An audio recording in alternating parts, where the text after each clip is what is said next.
Malam jahanam itu berlalu. Penduduk kampung Sumur Tujuh menghabiskan sisa malam dengan ketakutan yang mencekik, dan matahari terbit tidak membawa kehangatan. Mereka menemukan Arga berdiri di tempat ia terakhir terlihat, di tengah lapangan utama. Ia tidak lagi kaku, tetapi gerakannya canggung, seperti boneka yang baru diisi nyawa. Di saat yang sama, Pak Jaya menghilang. Sumur ketujuh yang selama ratusan tahun tak pernah kering, kini terlihat sedikit surut. Airnya diam, gelap, dan berbau amis seperti tanah yang baru digali. Arga yang baru bukanlah Arga yang mereka kenal. Ia menatap kosong ke kejauhan, tapi matanya sesekali melirik cepat ke arah sumur. Ia tidak makan, tidak minum, hanya berdiri di sana hingga senja tiba. Melihat keadaan yang semakin genting, Ketua Adat Kakek Sarman memanggil semua yang tersisa untuk berkumpul di pos ronda. Arga itu sudah jadi gerbang, kata Kakek Sarman, suaranya parau. Gerbang ke sumur ketujuh yang sudah memanggil temannya Pak Jaya.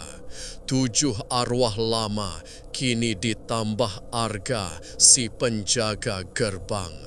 Sejak Pak Jaya hilang, teror tidak berhenti.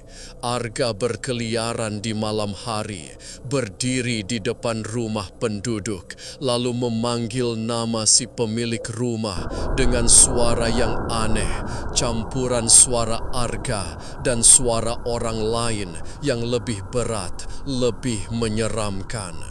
Seorang pemuda bernama Bima berpendapat, kita tidak bisa membunuhnya.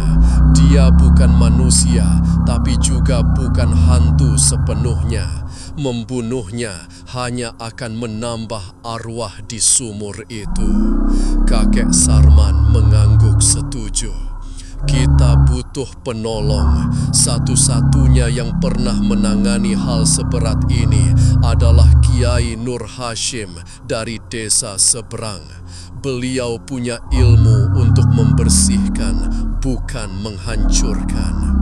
Bima dan 2 pria desa lainnya ditugaskan untuk menjemput Kiai Nur Hashim walau harus menempuh perjalanan berbahaya.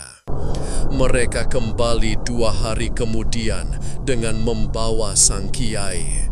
Begitu menginjakkan kaki di perbatasan kampung, kiai itu berhenti dan menoleh ke arah lapangan, melihat 7 sumur yang berjejer, menampung energi kegelapan. Ya Tuhan, bisik Kiai Nur Hashim, matanya memancarkan keseriusan. Ini bukan hanya dihuni, ini adalah simpul. Bima bertanya cemas, simpul apa Kiai? Kiai Nur Hashim menunjuk ke arah Arga yang masih berdiri seperti patung di tengah lapangan. Simpul yang menahan 7 arwah untuk tidak menyebar dan kini diperkuat oleh arwah ke-8 si pengikat. Sejak simpul ini putus, bukan hanya kampung ini yang hancur, tapi seluruh desa di bawah bukit akan diserbu. Kiai Nur Hashim setuju untuk melakukan ritual pengusiran, namun ada satu syarat yang sangat berat.